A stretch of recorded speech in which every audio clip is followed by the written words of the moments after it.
Assalomu alaykum rahmatullohi va barakatuh. O'rtoqlar, inshaalloh hozir sistema отопленияda o'rnatiladigan havo chiqarish klapani haqida ma'lumot beraman. Qanaqa joyga o'rnatiladi, nima uchun o'rnatiladi, o'rnatmasa nima bo'ladi va havo nima sababdan sistemada paydo bo'ladi va uni zararlari. Shu fursatdan foydalanib aytib o'tmoqchimanki, bizda onlayn kurs bor. Duxkonter kotellarni o'xshatishni ipidan ignasigacha o'rgatamiz va shaxsiy rivojlanish, moliyani boshqarish haqida bilimni beramiz. Alhamdulillah, yaqinda 9-chisloda mana bundan bir 4-5 kun oldin offline konferensiya o'tkazdik.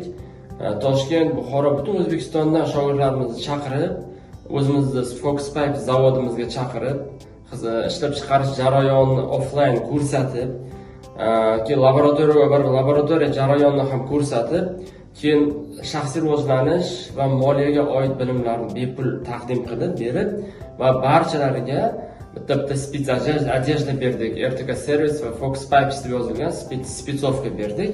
Hammalar xursand bo'ldi va Samarqandchisiga ochdik. Uni ham videolari inshaalloh tayyor bo'lyapti. Mobilograf do'stlarimiz uni ishlashyapti.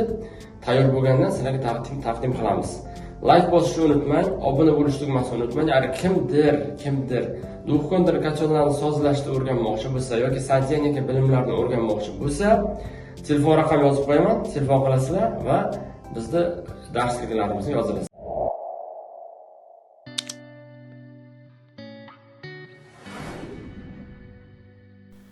Do'stlar, biz bugun isitish tizimida yig'ilib qolgan havo va uning sabablari va o'sha havoni chiqarib yuborish uchun nimalardan foydalanish mumkin ekanligi haqida gaplashamiz. Sistemadagi havoni chiqarib yuboradigan havo chiqarish klapani mavjud. Havo umuman olganda kirib qolish sabablaridan biri zapravka vaqtida kirib qolishi mumkin va suv isigan payti undan havo ajralib chiqib, sistemada havo yig'ilib qolish ehtimoli bor. Sistemada havo yig'ilib qolgan payti agar havo uzoq vaqt qolib ketsa, radiatorlarda zanglash va chirish paydo bo'lishi mumkin. Undan tashqari, sistemada yig'ilib qolgan havo issiqlik tizimini suv aylanishiga xalaqit beradi. Ya'ni sistemadagi bir qism joy ishlamay qolishi mumkin. Undan maxsus havo chiqarib yuboradigan klapan orqali havoni chiqarib olish mumkin. Klapan o'rnatiladi va u avtomatik tarzda havoni chiqarib yuboradi. Klapan qanday prinsipda ishlashlarini bilmoqchi bo'lsak, mana silindr simon havo chiqarish klapani tumaloq bo'ladi, ko'p katta bo'lmagan. Balandligi menimcha 10 sm bo'ladi balandligi va diametri 30-32, balkim 25 sm-lari ham bor. Uning ichida plastmassa paplovok joylashgan, polipropilin materialdan yasalgan paplovok va tepasida havo chiqarish zatvori mavjud, prujinalik zatvor va ikkalasini tutashtirib turgan kichkinagina simdan yasalgan richak mavjud. Mana bu videoda ko'rishingiz mumkin. Ishlash vaqtida tepasidagi kolpochok ochiq bo'lishi shart. Havo chiqarish klapanining pastki qismida обратный klapan o'rnatiladi. U обратный klapan zavodskoy ham bo'lishi mumkin. Agar zavodskoy bo'lmasa, biz uni o'rniga krandan foydalanishimiz mumkin. Bu havo chiqarish klapan yechib olinganda обратный klapan avtomatik tarzda suv chiqishini yo'lini berkitadi va burilgan paytimiz xuddi suratda rasmda ko'rganingizdek yana suv yo'li ochiladi. Uning o'rniga esa kranni ham ko'rdingiz. Mana bu suvdan havo chiqishini ko'rishingiz mumkin. Havo yuqoriga ko'tariladi va avtomatik tarzda tabiiy tepada havo hosil bo'lgandan keyin suv pastga ketadi, chekinadi. Suv chekinganda plastmassa klapan, ya'ni plastmassa paplovok pastga tushadi va zatvor ochiladi. Ochilgan zatvordan havo chiqadi tashqariga. Sistemadagi bosim yordamida havo chiqib ketgandan keyin yana suv ko'tariladi, paplovokni tepaga ko'taradi, paplovok esa zatvorni tepaga itaradi.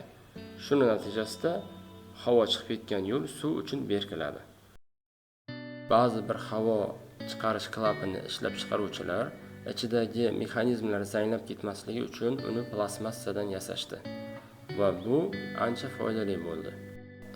Havo chiqarish klapanidan agar suv oqib qoladigan bo'lsa, demak uni zatvorida musor yig'ilib qolgan yoki poplovok shunchaki oxirigacha ko'tarmay qo'ygan.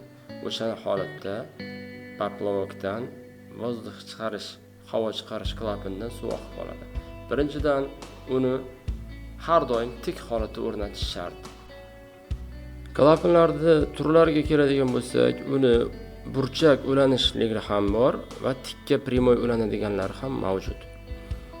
Primoy tikka ulanadigani burchak ulanadiganga qaraganda effekti balandroq hisoblanadi. Kalpachok yonboshdan yoki kalpachok tepadan bo'lishini farqi yo'q. Ikkovining ham ish prinsipi bir xil. Faqat burchak rezbaligi bor va tik burchalik, ya'ni tikka turadigan rezbaligi bor.